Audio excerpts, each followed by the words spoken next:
Hello again, it's Joey John Maguire. I'm in my favourite pub once again, the Plough and Harrow, Wetherspoons pub in Hammersmith, that's London, United Kingdom. About to recite my latest poem. It's called Bleak House. For me, I suppose, like so many other children of my day, life held very few expectations. The daily drillings at the dinner table saw to that, ritually enforced with the tail of a cracking whip, ending with the same familiar threat, do as you're told, as my immature mind was systematically indoctrinated with the do's and don'ts and what was expected of me. Life's offerings would be sparing, often in the form of little and ungarnished, and always with the Sunday ration of black and white Dickens to remind me how bad it used to be, but a constant reminder that my future was bleak, and that I should be grateful for small mercies. The roof over my head was home, albeit a bleak house, never a home sweet home. Just eat your dinner. The dulcet echo of my father's voice reverberates even now. And keep your stupid dreams to yourself. Of course, it's not then that you realize how dire the situation really was. With the war barely over, nobody mentioned the war, not at that table. Every family had been scarred and fragmented.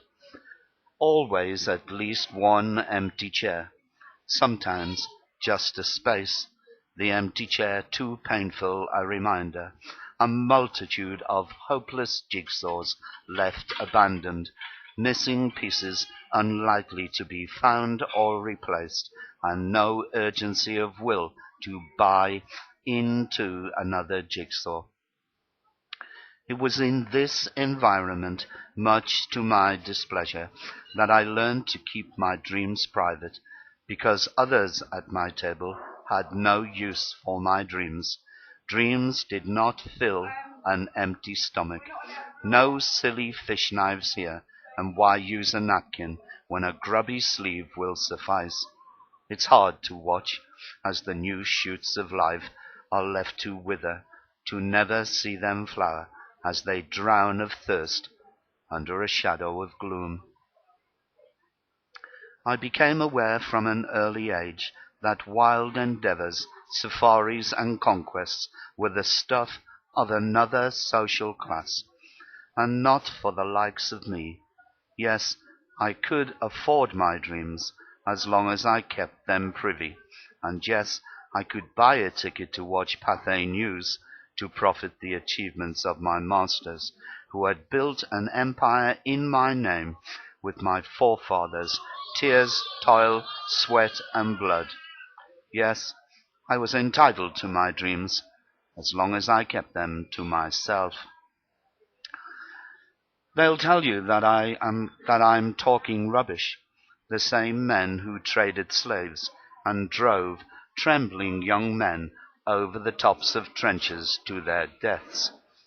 They will insist that hard work and determination can and will break the mold of poverty.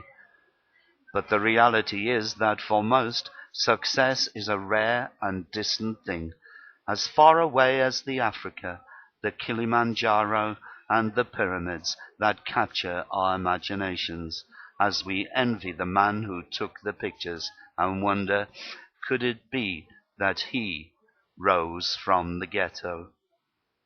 Every now and again one or two would make it, by chance or good fortune, and sometimes the master would deliberately leave the cage unlocked just long enough to encourage an escape, whilst winking at his fellow aristocrats and mumbling, he thinks he's earned his place, but he must never know the truth. You'll spoil the myth, without which his kind The likes of him simply won't survive. Just let them have their dreams, that is, as long as they keep them quiet and privy to themselves. I no longer eat at the same table. I prefer the indulgence of my own solitude. The back-to-backs and cobbled streets I left behind years ago. They are but a distant memory. Though my achievements have been minimal, they have been significant. For although I'd been staggered at the start line, I have competed with awesome tenacity, and for that I am proud. And although my dreams were hidden from public gaze and ears, they have survived the years of my own doubting scrutiny. And it was them that saved my life. Those dreams that cost not a penny. It was they that saw me through. Thank you.